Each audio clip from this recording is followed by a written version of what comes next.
Bonjour à tout le monde.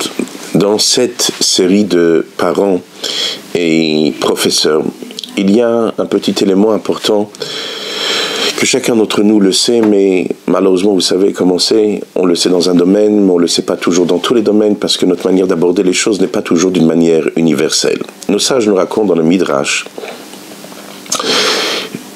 une des raisons pour lesquelles Akadosh Baruch Hu, Dieu a choisi Moshe Rabbeinu, Moïse, pour être ce berger fidèle du peuple juif, c'est parce qu'auparavant il était berger.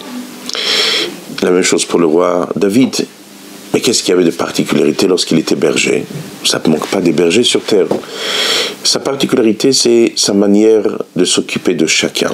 C'est-à-dire, on peut être un berger, on prend tout le troupeau, on le met dans le champ, et tout le monde va paître et brouter. Mais Moshe Rabbeinu ne faisait pas comme ça. Moshe Rabbeinu réfléchissait aux besoins de chacun. C'est-à-dire, les petits, les grands.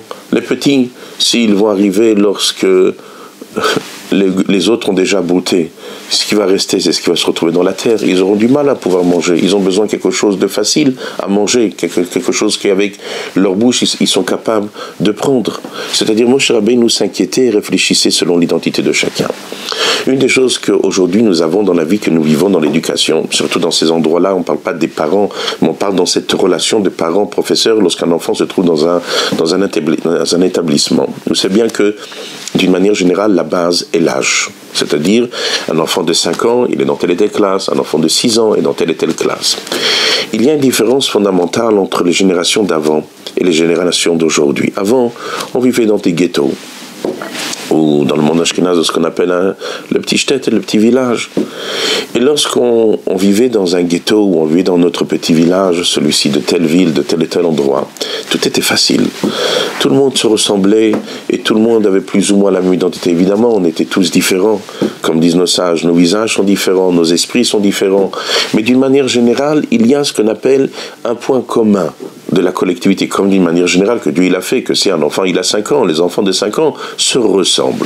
Les enfants de 6 ans se ressemblent parce que d'une manière générale, un enfant qui grandit dans un système normal à 5 ans, alors tous les enfants de 5 ans sont les mêmes, un enfant de 6 ans c'est telle et telle chose. Sinon, on n'aurait pas pu pouvoir regarder l'évolution normale d'un enfant. Lorsqu'on voit un enfant de 10 ans et on le voit tout petit, il est presque nain, on dit non, vous inquiétez pas, dans quelques temps ça va. Non, parce qu'on sait qu'à tel et tel âge, l'enfant doit avoir telle et telle taille.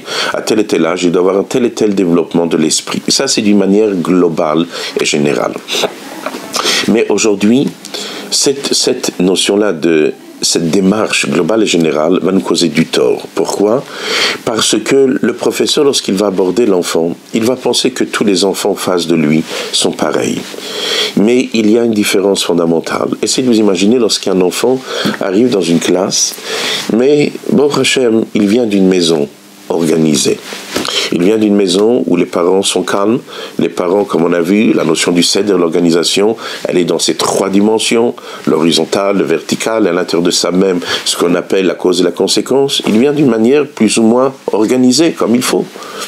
Donc lorsque cet enfant a 5 ans, il écoute un professeur, ce que le professeur lui dit s'inscrit à l'intérieur de l'enfant dans une normalité.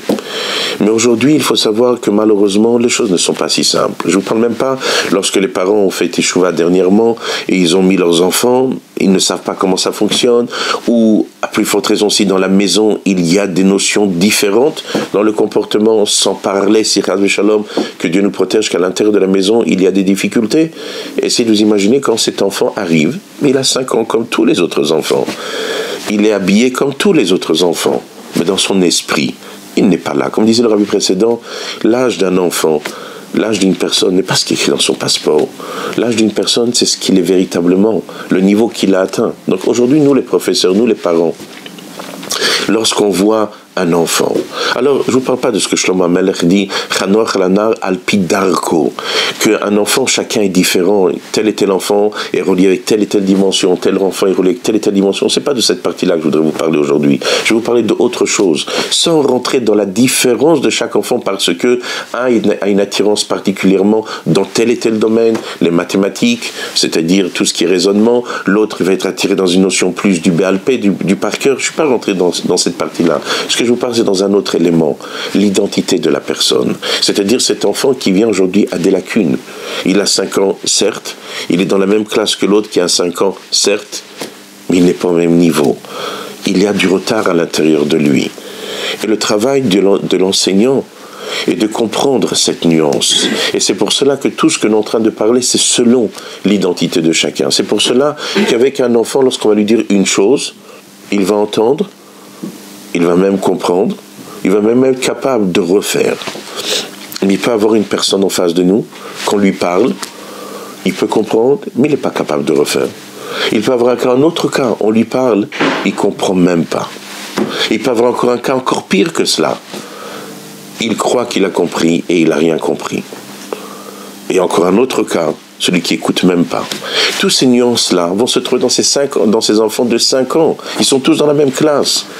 Mais le professeur doit comprendre, pour être un berger fidèle, pour être un Moshe Rabbeinu, pour être quelqu'un qui va devenir plus tard quelqu'un de grand, comme dit le Rabbi, pour devenir quelqu'un de véritablement de grand, on a besoin de voir comment on se comporte avec les petits. Aujourd'hui, notre travail, à nous, sans faire de la psychologie et sans rentrer dans des domaines qui sont compliqués, on doit être capable de savoir où l'enfant est. Parce que lorsqu'on parle dans la classe, on est en train de s'adresser à 5, 10 enfants, 15 enfants, 20 enfants, à plus forte raison 25 enfants. On croit qu'ils sont tous pareils, mais ils sont tous différents. Donc ce que je voudrais, c'est que chacun d'entre nous, parents et professeurs, nous les parents, on envoie notre enfant au Cheder, on envoie notre enfant à l'école. Mais est-ce qu'on était honnête? Est-ce qu'on est honnête de dire, vous savez, monsieur le professeur, mon enfant a beaucoup de lacunes? Alors évidemment, c'est facile de dire, voilà, professeur, vous ne faites pas votre travail. Mais votre enfant, il a 5 ans, qui dit que vous êtes peut-être en Kita Aleph, peut-être qu'il doit pas être en Kita Aleph, peut-être qu'il doit être encore au GAN. Ou des fois le cas contraire, il a 5 ans, c'est pas en Kita Aleph qu'il faut le mettre. C'est pas dans la première classe, il faut le mettre en Kita Bet, dans la deuxième classe.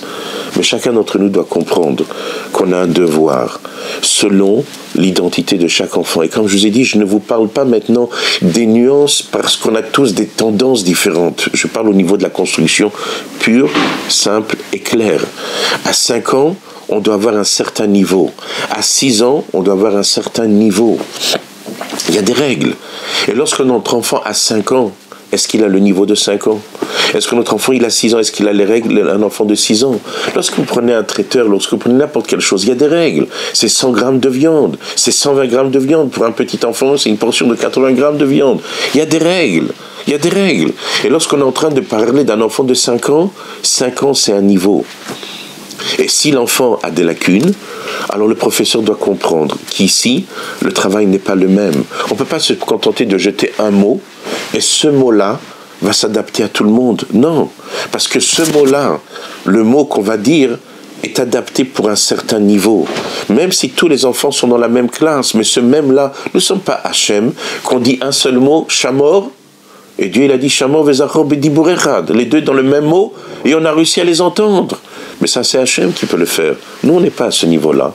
Donc, lorsque nous abordons, nous avons nos enfants, et on demande de l'honnêteté de la part des parents de savoir qu'est-ce qu'ils ont donné au professeur.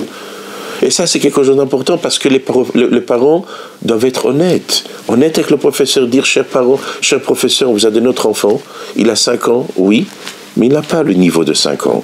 Il a 6 ans, oui, mais il n'a pas le niveau de 6 ans. Et le professeur, lorsqu'il a un enfant de 6 ans, il doit comprendre, est-ce qu'il a vraiment un enfant de 6 ans? Et là, si les parents, les professeurs s'aperçoivent que l'enfant n'a pas vraiment ce 6 ans, alors il faut qu'on trouve une solution. Et cette solution peut être de plusieurs manières. Ou peut-être de refaire une classe, ou de mettre une personne qui va accompagner l'enfant pour pouvoir l'aider à combler ces manques-là. Mais cette chose-là, elle doit être importante dans notre vie.